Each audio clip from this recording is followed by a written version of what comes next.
그러니까 윤석열 대통령을 주군으로 모시는 게 아니죠.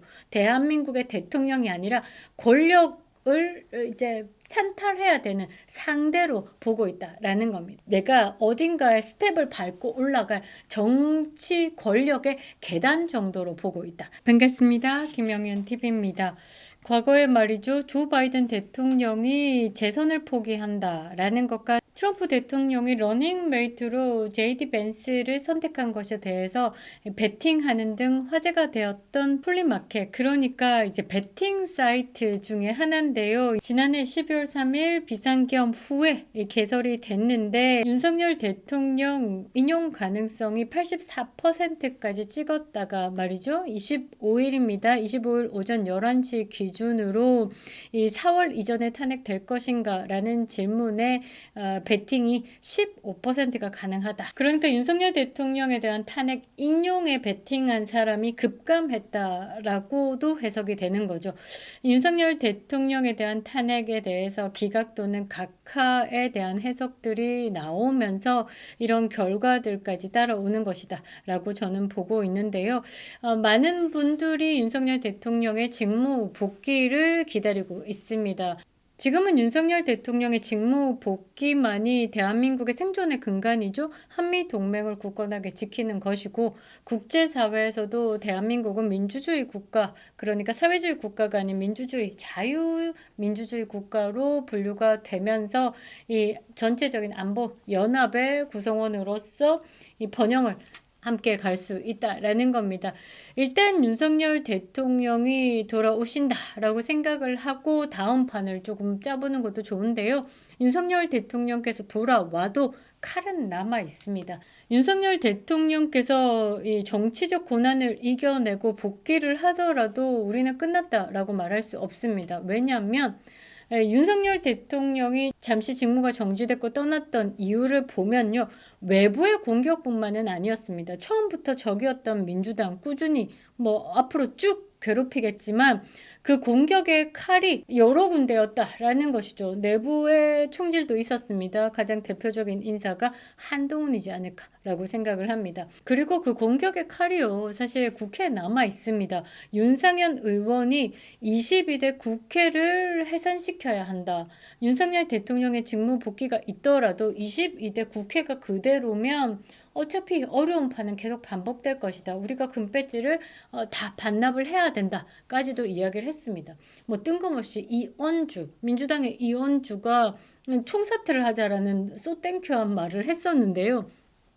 아무튼 윤석열 대통령이 돌아오시면 다시 칼을 쥐어서 윤석열 대통령을 해할 자가 있다라는 겁니다. 떠오르는 이름 있으시죠? 문제는요, 단순히 민주당이 다수 의석을 가진 것이 아니다라는 겁니다.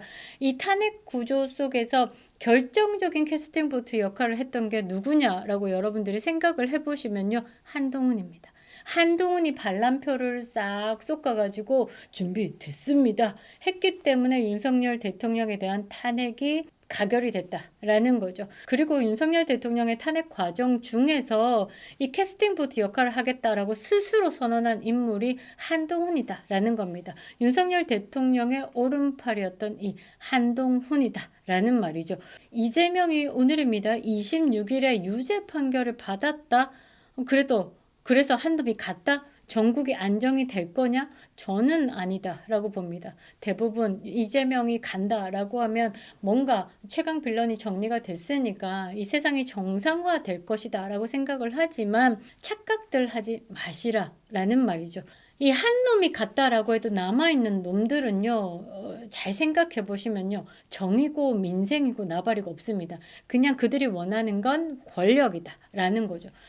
누가 그 권력을 넘겨받느냐가 본질이다 라는 겁니다. 오늘은 대한민국 정상화의 포인트를 두고 있는 윤석열 대통령과 다르게 개인의 사생을 위한 권력을 따르는 자들에 대한 분석이 필요해 보입니다. 한동훈을 좀 파헤쳐 보도록 하겠습니다. 구독과 좋아요 버튼 꼭 눌러주시고요. 끝까지 시청 부탁드리겠습니다. 큰 힘이 되고 있습니다. 자, 한동훈이 지금 애매하죠. 보수의 대안이 아닙니다. 정치적 가능성의 기획자다. 저는 김종인의 뒤를 잇는 그런 역할을 하지 않을까? 어디 가나 골치 아픈 사람. 그런데 안 잊혀지고 계속 존재하는 사람. 한동훈이 이 김종인의 뒤를 이어갈 것이다. 라고 저는 생각을 하는데요. 민주당과 손을 잡을 가능성을 열어두고 있죠. 이 한측관이 심심찮게 이준석과 연대한다라는 말을 하고 있습니다. 그러니까 확실하게 이 보수의 성향이다, 정통 보수의 정신을 계승하겠다라는 쪽은 아니죠. 권력 추종자라고 생각을 하시면 될 것 같습니다. 이 한동훈이 정치판에 복귀를 하면서 스스로 뭐 중도다, 보수를 아우르는 중도다라고 칭하면서 민주당 내 비명계, 그 심지어 친문계 세력들 간의 정치 연대까지도 운운하고 자빠졌습니다. 그 말 속의 공통점을 한번 들여다볼 필요가 있는데요. 이들을 자세히 보면요, 정권은 바뀌어도 상관이 없다. 내 권력만 유지가 된다면 이쪽에 주안점을 두고 있는 거죠. 이 모습이 사실 좀 익숙한데 제 개인적인 생각입니다. 이 삼김 시대 김종필 전 총리가 좀 생각이 나는데요. 항상 그 삼김 정치 속에서 항상 캐스팅 보트 역할을 했습니다. 김대중 선생님께서 대통령이 되는데 큰 역할을 했죠. 본인의 충청도 지역구를 가지고 캐스팅 보트 역할을 했는데요. 킹메이커를 자처하기도 했습니다. 그런데 김종필을 생각해 보면 어떤 세력 뭐 크게 기억이 나지는 않고 김종필은 김영삼과 김대중 때문에 잊혀졌다. 그죠? 그렇게 생각해 보시면 될 것 같습니다. 지금 한동훈이가 그 김종필 전 총리의 행보와 복사판이다라고 저는 생각을 하고 있는데요. 윤석열 대통령의 이 정치적 유산을 미천 삼아 가지고 새로운 권력을 자처하고 있다라는 겁니다. 이 한동훈이 생각하고 있는 정치 구조를 조금 들여다볼 필요가 있는데요. 우리가 대통령의 탄핵 소추안에 대한 가결을 한번 겪었죠. 이 제적 300명 중에 3분의 2, 200명의 국회의석의 찬성을 받아야 하는 겁니다. 지금 민주당 세력을 다 합쳐보면 192석, 8표의 반란표를 가지고 한동훈이 윤석열 정부를 향해서 계속 인질극을 벌여왔었죠. 이 범야육당의 192석은 이 보수 진영에서 넘어올 이 8표의 목을 맨다라는 것이죠. 그러니까 한동훈이 계속 존재를 하면서 이 8표를 더해주는 역할을 한다라고 하면 이 범야육당의 200석은 항상 가능해진다라는 겁니다. 그러니까 한동훈이 보수 진영의 외면을 받고 있지만 뭔가 좌쪽 진영의 환영을 받고 이 정치판에 유령처럼 돌아다닐 수 있는 건 이 8표의 매력 때문이다라고 저는 보고 있는데요. 그러니까 이재명이 유죄가 되든 말든 상관없습니다. 중요한 건 한동훈이 지금 어느 쪽이 이기느냐, 내가 이기는 쪽에서 뭔가 정치 세력을 키워가겠다, 내가 어느 쪽을 만들어줄 수 있다라는 전략으로 움직이고 있다라고 판단해 보시면 됩니다. 그러니까 이제 한동훈은 보수의 배신자다라고 완벽히 배척을 당하고 있지만 꿋꿋한 행보를 보이고 있는 건 지금 정치 구조 속에서 한동훈의 역할이 있기 때문인 거죠. 그런데 말이죠. 결국은 큰 정치인은 못 된다라는 겁니다. 보수 없이 정치가 시작이 될까? 보수를 팔아서 지금 대중성을 얻었잖아요. 그러니까 보수의 뿌리를 둬야 되는 거고 결국은 한동훈을 지금의 자리까지 있게 한 건 보수 유권자들이다라는 거죠. 그런데 보수를 떠나서 가능할까? 그럼 결국은 정치 브로커밖에 되지 않는다라는 겁니다. 한동훈이 가지는 그 정치 이력과 그릇은 딱 그만큼이다라는 거죠. 정치가 말이죠. 가치의 싸움입니다. 그런데 한동훈의 정치는 가치가 없죠. 있는 것은 이제 가격 흥정, 내가 요만큼 8표, 내 뒤에 몇 명의 반란 세력이 있어. 이 흥정꾼이다라는 거죠. 그리고 한동훈의 측근이 이준석과 연대를 할 수 있다라면서 이 영역을 좀 열어두고 또 어떤 데 나와서는 한동훈은 배신자가 아니다. 윤석열 정신을 계승하고 있다라면서 또 발걸치고 있고 이거는 지금 누구와 손을 잡으면 유리한지, 어디로 향하면 더 높은 정치판으로 올라갈 수 있는지, 그것에 대해서 지금 계산하고 자빠졌다라고 보시면 될 것 같습니다.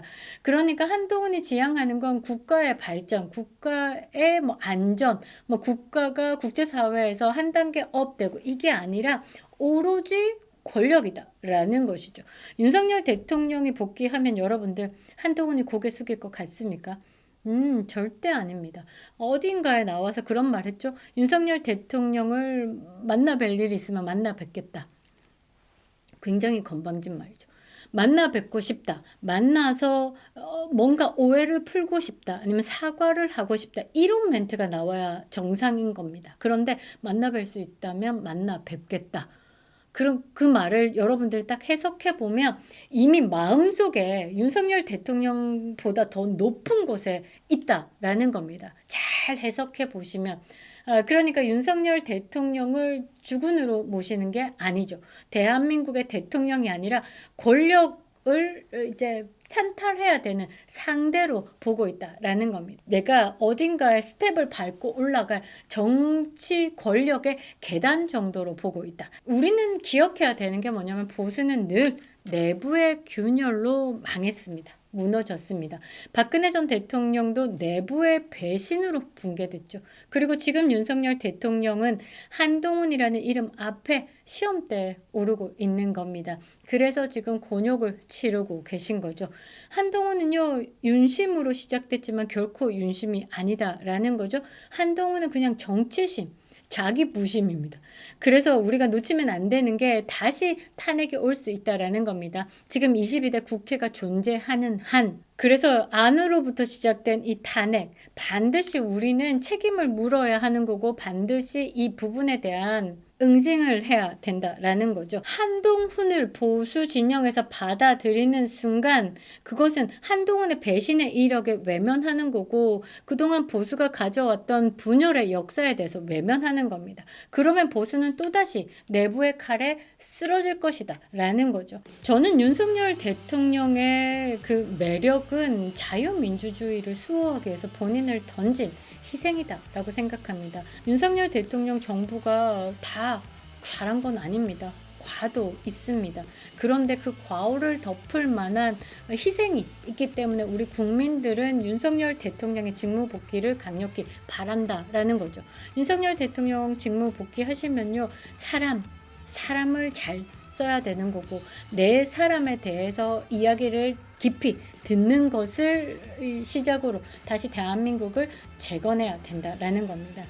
저는 위선과 기획된 권력을 경계합니다. 끝까지 왜곡 없는 좋은 방송으로 여러분들께 진실을 전하겠습니다. 그립다 윤석열, 김영인 TV였습니다.